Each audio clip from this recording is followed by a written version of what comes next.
இது வந்து மணத்தக்காளி கீரை. இது நல்லா இருக்கு அப்படின்னு சொல்லிட்டு இதை வாங்கிட்டேன். இதை வாங்கின பிறகு வந்து 40 ரூபா கட்டு, குறையவே மாட்டேன்ட்டாங்க. இது இந்த கட்டு 40 ரூபான்ட்டாங்க. சரின்னு வாங்கிட்டேன். சைடில் சுற்றி வரும்போது பார்த்தீங்கன்னா இந்த கட்டு 20 ரூபாய்க்கு, நேர் நான் வாங்கின கடைக்கு பின்னாடி அப்படி சுற்றி வரும்போது அந்த கடையில் 20 ரூபாய்க்கு இருந்துச்சு. இது ஏமாற்றம் தான் இல்லையா? அதே மாதிரி இது முள்ளங்கி வந்து நம்ம கீரையோட வாங்கியிருந்தோம் அப்படின்னா வெறும் 20 ரூபாய் தான். நல்லா இவ்வளோ பெரிய முள்ளங்கி, 3 முள்ளங்கி வச்சு 20 ரூபாய் தான். அந்த 20 ரூபாய்க்கு வாங்கியிருந்தோம்னா நமக்கு வந்து 20 ரூபாய் கீரை, முள்ளங்கி கீரை ஃப்ரெஷ்ஷாக கிடைச்சிருக்கும். அதை நான் மிஸ் பண்ணிட்டேன். பீக்கங்காய் வந்து கிலோ வந்து 38 ரூபாய், 40 ரூபா சொல்லி 38 ரூபாய். 4 பீக்கங்காய் நின்றுச்சு, நல்ல பிஞ்சு. அதே மாதிரி இது வந்து நேற்றுக்கு தோட்டத்துக்கு போயிட்டு வரும்போது பார்த்தீங்கன்னா பொடலங்காய் வந்து 30 ரூபாய். அதை எடுத்து நீட்டமாக வச்சு கேட்டவா, இங்கே வருங்க, இது உடச்சிட்டேன். இதை இது வந்து இங்கே வருங்க, இது வந்து காம்பு சைடு எப்படி இருக்கும், இது எவ்வளோ பெரிய பொடலங்காய் பாருங்க. இது அங்கே வைங்க.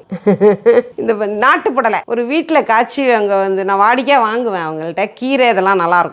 இது வந்து 30 ரூபாய் தான் இந்த பொடலங்காய், இவ்வளோ பெருசு. உடைக்கிறதுக்கு மனசே வரல. இதை இந்த நாட்டு புடலையில் ஒரு வாசனை வருங்க, அப்பா அப்படி ஒரு வாசனை. சமைக்கும் போதும் அந்த வாசனை இருக்கும் நாட்டு புடலையில். அதனால இது வாங்கிட்டேன். இது வந்து இன்னைக்கு உழவர் சந்தை பர்ச்சேசிங். இது வந்து ஒரு 3-4 நாளைக்கான காய்கறிகள். நீங்களும் உழவர் சந்தைக்கு போயிருக்கீங்களா? இப்படி காய்கறி பர்ச்சேஸ் பண்ணுற ஒரு பழக்கங்கள் உண்டா அப்படிங்கிறத வந்து கமெண்ட்ல சொல்லுங்கள்.